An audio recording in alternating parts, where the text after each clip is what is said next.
숙명여고 시험 문제 유출 의혹을 수사하고 있는 경찰이 실제로 유출된 정황을 확인했습니다. 이에 따라 갑자기 성적이 오른 쌍둥이 자매는 피의자 신분으로 바뀌었습니다. 취재기자 연결하겠습니다. 조용성 기자. 네, 사이부입니다. 네, 경찰이 유출 정황을 포착을 했는데 어떤 정황이 어떻게 확인이 된 겁니까? 네, 우선 숙명여고의 쌍둥이 자매가 문과와 이과에서 나란히 1등을 하면서 시험지 유출 의혹이 불거졌는데요. 경찰은 문제가 된 1학년 기말고사 당시 교무부장이었던 쌍둥이 자매의 아버지로부터 휴대전화를 압수했는데 국과수에서 휴대전화를 분석한 결과 두 딸에게 시험 내용을 미리 알려준 정황을 확인했습니다. 경찰은 유의미한 수사 단서로 보고 자매를 피의자 신분으로 전환했습니다.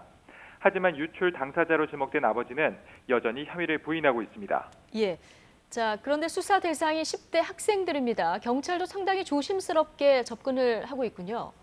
그렇습니다. 경찰은 미성년자인 점을 고려해 사건 내용을 언론에 노출하는 것을 극히 꺼리고 있습니다. 경찰 조사 때는 두 학생의 법률 대리를 각각 맡은 변호사 2명과 가족들이 입회하기도 했습니다.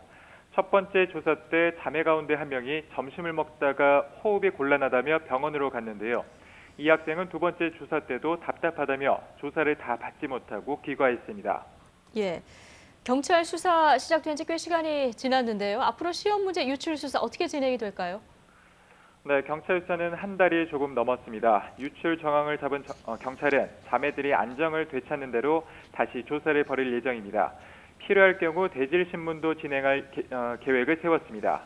또 비정상적으로 오른 자매의 1학기 기말고사 성적과 비교 분석하기 위해 지난 5일 끝난 2학기 중간고사 성적을 보내달라고 학교에 공문을 발송했습니다.